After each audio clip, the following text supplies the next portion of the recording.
Alright, Shalom. Commençons tout d'abord en donnant tout honneur et toute gloire à notre Seigneur, notre pouvoir. Yahweh, Bahasham, Yahweh Shai, Bahasham, Recha Kodash. Tout bonheur et respect aux apôtres, évêques et aînés de Grey Millstone que le Seigneur a établi pour guider l'élection de la nation d'Israël. Et bien sûr, Shalom aux élus. Commençant par les 144 000 hommes fidèles prophètes et la grande multitude qui croit aux paroles du Tout-Puissant. Okay. Le vrai nom du Tout-Puissant est Yahweh. Le nom de son Fils unique est Yahweh Shai, celui que le monde appelle avec ignorance Jésus-Christ. Il est le Sauveur et le Rédempteur de la nation d'Israël, commençant par son élection, et le Hakodash, le Saint-Esprit. Alright. Et cette leçon va toucher sur le fait que nous sommes présentement en temps réel en train de visionner, d'être témoins de la chute de l'empire des Édomites, okay? L'empire de la bête, okay? Qui constitue bien sûr des nations de l'Union européenne et de l'OTAN, okay? Dont on voit présentement qu'il y a des divisions dans cet empire. Et comme notre Seigneur Yahushua a dit, un royaume divisé ne peut pas tenir. Okay? On va prendre ça directement dans le livre de Matthieu.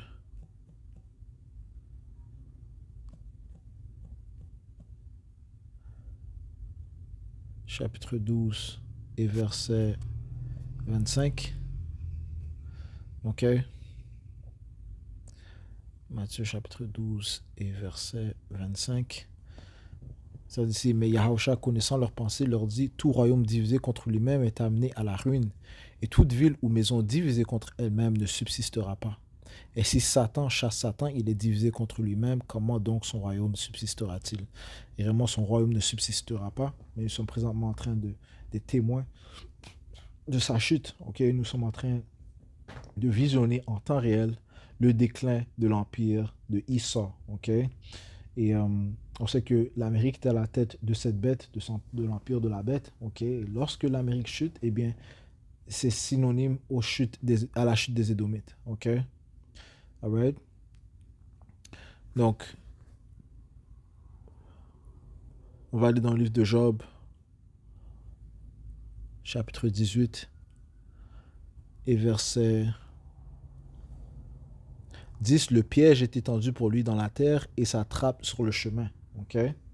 Et réellement, le Seigneur les a piégés au fait qu'il leur a donné l'ultime orgueil. Okay? L'Amérique est connue comme la plus orgueilleuse. Okay? Et sa force militaire, sa technologie et son temps de règne, okay, lui a enflé son orgueil. Okay? Mais c'est aussi la cause de sa chute. Okay? Une des causes de sa chute. Okay? Et on voit le fait que juste après qu'ils ont attaqué le Venezuela, ils s'en ont pris à l'Iran, okay, accompagné de Amalek, okay, ceux qui règnent dans l'État d'Israël. Okay. Ils se sont joints à eux pour attaquer l'Iran, okay, d'une attaque non justifiée, okay, mais qui a mis la lumière, okay, sur le fait que Esau est l'instigateur, il est le provocateur, okay? Ce qui a fait que cet événement ainsi que les autres événements du passé les ont fait qu'ils soient méprisés dans le monde, okay? Partout où tu vois, okay, sur Internet, okay, les Édomites sont méprisés, okay? Ils sont regardés comme les provocateurs, okay? Ceux qui causent le tumulte, ceux qui causent les problèmes dans le monde. Okay? C'est évident. Okay? Nous commençons par Amalek. Okay? Et which Amalek est un Édomite. Okay?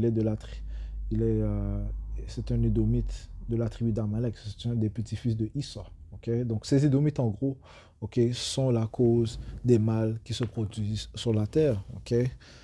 Ça te dit dans le livre de Isaiah comment c'est eux qui ont battu les nations sans cesse. Isaiah 14, verset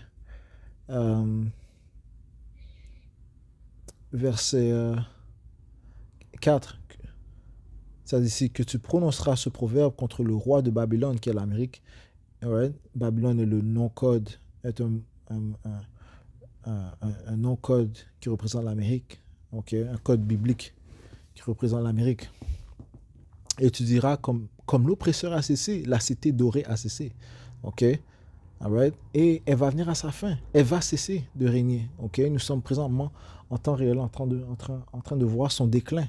Ok? Le Seigneur a brisé le bâton des pervers et le sceptre des dirigeants. Ok? Celui qui frappait les peuples avec colère, de coups incessants, celui qui gouvernait les nations avec courroux, est persécuté et personne ne l'empêche. Ok? Alright? La terre entière est en repos et est tranquille, on éclate en chantant. Et ça, c'est après la chute des Édomites parce qu'ils vont chuter. OK? Et ils sont en train de chuter. OK? You know?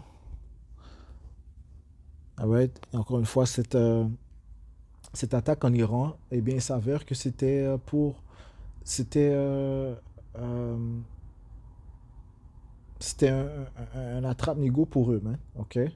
Parce qu'ils n'étaient pas prêts à l'affront qu'allait mener l'Iran. OK? Parce que l'Iran, en fait, est supporté par deux autres très grandes puissances, notamment la Russie et la Chine. OK? Right? So, nous sommes, oui, dans cette troisième guerre mondiale. C'est juste qu'elle n'a pas encore atteint son climax. OK? Right? Et on va sortir des informations, okay, qui prouvent que l'Amérique est en train de souffrir dans cette guerre. Ces soldats sont en train de souffrir. OK? Right? Leur, euh, leur déclin, leur détérioration est évidente. OK? Job 18 et verset 11. Les terreurs l'assiégeront de tous côtés et le feront fuir avec ses pieds. Sa vigueur sera affaiblie par la faim et la destruction sera prête à ses côtés. Il dévorera la vigueur de sa peau, le premier-né de la mort, dis-je, dévorera sa vigueur.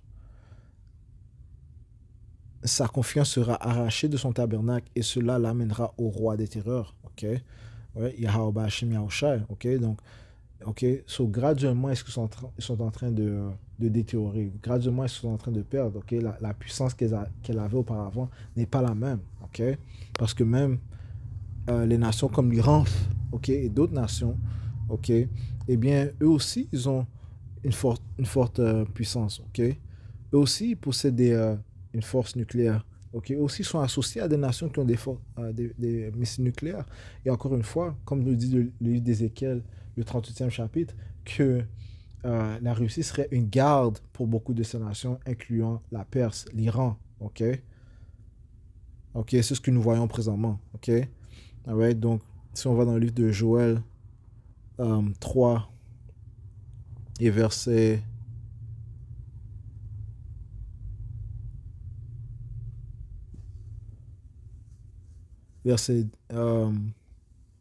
commencer au verset 9. Proclamez ceci parmi les gentils, les païens, préparez la guerre, right? Et ça, c'est les intentions de Yahweh Hashem Yahushua. Nous sommes dans les temps de guerre, ok? Parce que Yahweh Hashem Yahushua passe en revue l'armée pour la bataille, ok?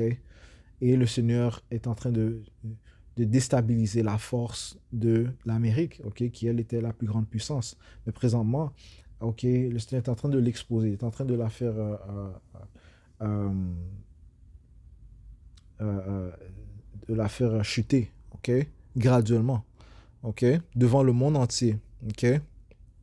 A dit, préparer la guerre, réveiller les puissants hommes, que tous les hommes de guerre s'approchent, qu'ils montent, ok, puisque nous sommes dans cette troisième guerre mondiale. Forgez de vos socs des épées et de vos serpes des lances, ok. Donc les socs et les serpes sont des instruments d'agriculture. So, au lieu d'investir dans l'agriculture, eh bien, investissez dans des armes de guerre, ok, you know, investissez dans les armes nucléaires, ok. Investissez dans des drones, ok? Investissez sur la technologie militaire, la technologie de défense, ok? Que le faible dise je suis fort, ok? C'est dans cette position que se trouve l'Iran, ok? L'Iran peut se déclarer fort, ok? Parce que ils sont en train de déstabiliser des bases militaires importantes de l'Amérique, man. Ok? On va prendre cette information, ok? Donc les nations qui étaient auparavant considérées comme ils en ont fortes, ok? Maintenant, on peut dire qu'ils sont forts parce qu'ils ont des armes de destruction massive. La Corée du Nord, l'Iran, le Pakistan, l'Inde, ok? Maintenant, sont une menace, ok? Et la Chine. La Chine est une grande puissance. En quelques années, la Chine a augmenté sa force, ok? Maintenant, il peut dire qu'ils sont forts. Elle est présentement une grande puissance, man. Ok, on peut pas, l'Amérique ne peut pas regarder la Chine d'en haut vers le bas. On peut pas les regarder, il peut pas les toiser, ok? Et donc, ils peuvent pas les regarder comme inférieurs, ok? Mais ils doivent quand même, ils doivent quand même avoir un niveau de respect envers eux, man, ok? Parce que la Chine est une grande force militaire, ok? Et la Chine, ok, est associée à l'Iran. Et la Russie, ok, comme Ézéchiel 38e chapitre te dit, est une garde pour l'Iran, ok? Donc, ok, lisons cette information ici. Ça dit ici, l'attaque de la base navale américaine au Moyen-Orient. La principale base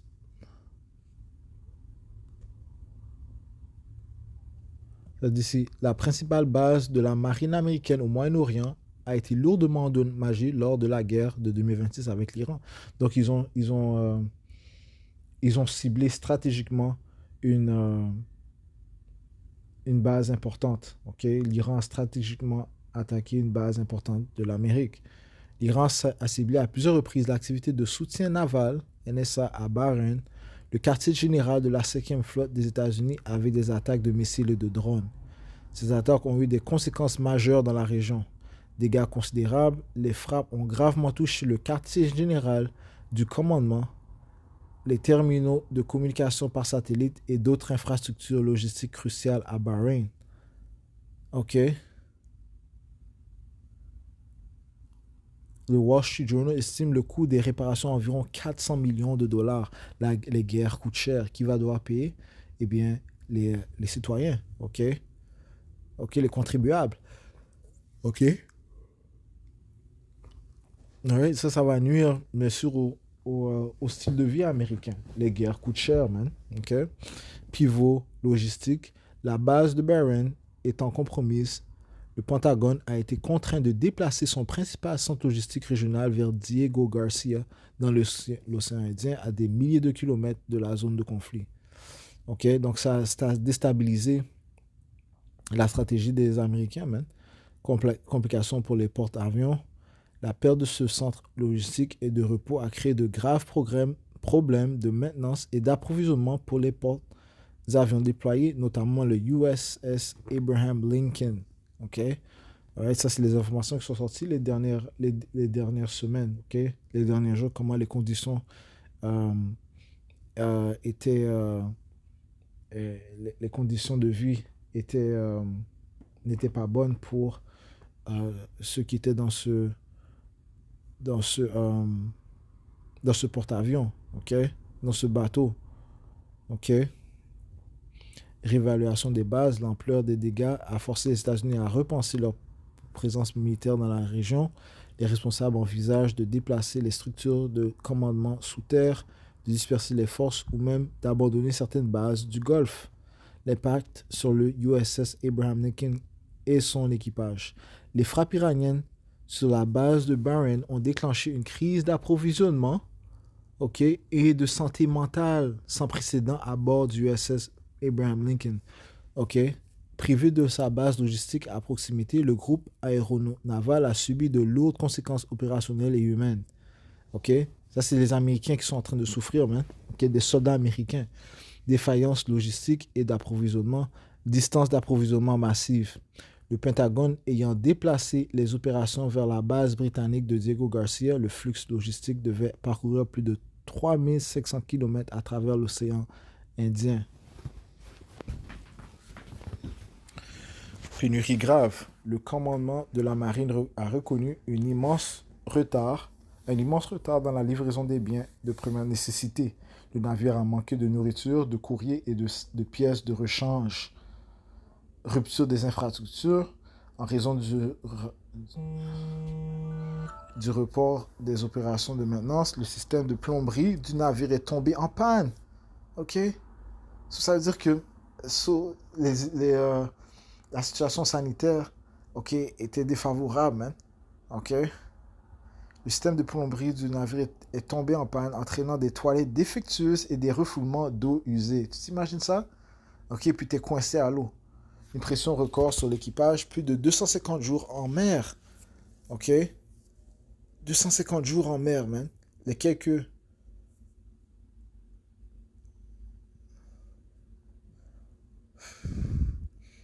les quelques 5000 marins et marines à bord ont passé entre 240 et 250 jours consécutifs en mer sans aucune escale standard dans un port. OK? Crise de santé mentale. L'épuisement, les conditions de vie dégradées et la menace des attaques iraniennes périodiques ont gravement affecté le moral. OK? Au point où, bon, ça dit ici, tentative de suicide.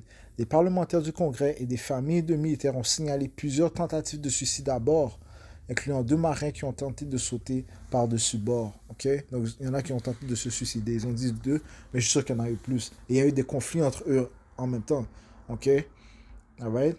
So, c'est ce qui, ça, c'est ce qui se passe pour la plus grande puissance, man. OK? C'est ce qui se passe dans l'armée de la plus grande puissance. OK? Des problèmes. OK? C'est Yahweh Bashim qui cause ces problèmes. OK? OK? Le voyage de retour du porte-avions, le USS Lincoln a officiellement entamé son voyage de retour vers San Diego. Retreat, retreat. OK? Ils ont dû faire du retreat, retourner, man, aux États-Unis. OK, le départ officiel, le porte-avions a quitté sa zone de déploiement immédiatement après avoir été relayé par le USS George Washington le mercredi 19 août 2026. OK? Parce que les rumeurs sont sorties. OK? Les rumeurs sont sorties. OK? Que les conditions étaient défavorables. OK? Ils ont dû retourner, man. OK? Right? Et les militaires américains, mais ils n'ont pas la même mentalité que, euh, les anciens, OK, combattants. OK? You know? C'est pas la même fortitude mentale, man. OK? Puis il y en a beaucoup qui ils se demandent pourquoi ils sont là. OK? Ils doivent aller combattre contre l'Iran. Ils se demandent pourquoi. Mais ils savent aussi que c'est pour enrichir les poches des élites, man. Pour enrichir Amalek. OK? OK?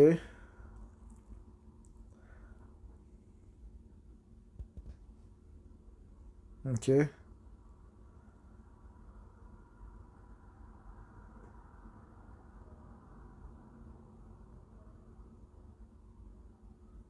Wow.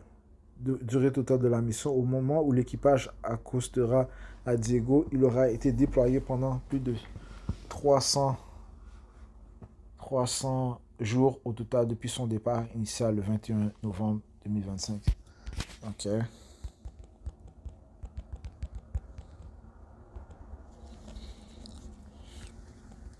Ça dit c'est oui la Russie. Donc je demandais au Tchad, est-ce que la Russie donne de l'intelligence à l'Iran? Ça dit oui, la Russie fournit activement des renseignements de ciblage en temps réel à l'Iran, tandis que la Chine lui accorde un accès plus limité à ses données de surveillance. Les services de renseignement occidentaux et américains ont détecté d'importants partages de données électroniques et satellitaires en provenance de ces 2 pays pour aider Téhéran à frapper des forces américaines. OK? Donc nous sommes dans cette guerre, man. Nous sommes dans cette troisième guerre mondiale. OK? Right? Plus de nations vont s'y joindre. OK? Mais hey, on voit qu'il y a déjà des alliés. OK? Euh, le soutien direct au ciblage par la Russie, donné en temps réel. Des responsables américains ont rapporté que Moscou fournit à l'Iran des données de suivi en direct concernant les mouvements des navires de guerre, des avions et des troupes américaines. OK?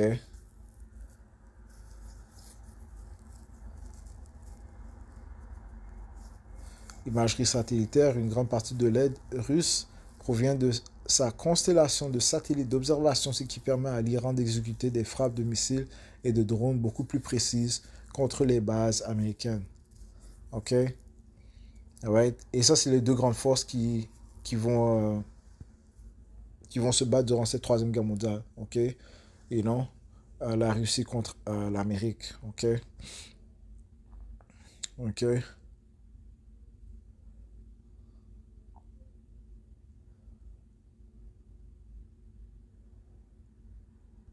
OK? Donc, je voulais juste apporter cette information. OK? OK? Que l'Amérique est en train de... Nous sommes présentement témoins du déclin de la force de l'Amérique. OK? Alright? Et leur stratégie sont en train d'être exposés, ok, ou bien être mis à néant, ok, et l'Iran, ok, qui, euh, il fut un temps, n'était pas comparable à la force de l'Amérique, maintenant, sont en train de résister, et ok, on voit que leur résistance, eh bien, a des grands effets, ok, au point où des navires doivent retourner, ok, alright, donc, you know, en temps réel, sommes en train de visionner le déclin de l'Amérique, ok, qui automatiquement représente le déclin des Édomites. So, je conclure cette leçon en donnant tout honneur et toute gloire à notre Seigneur, notre pouvoir, Yahweh, Bahashem Yahweh Shai, Bahashem Hakodash, tout bonheur et respect aux apôtres évêques et aînés de Great Millstone, Shalom aux élus.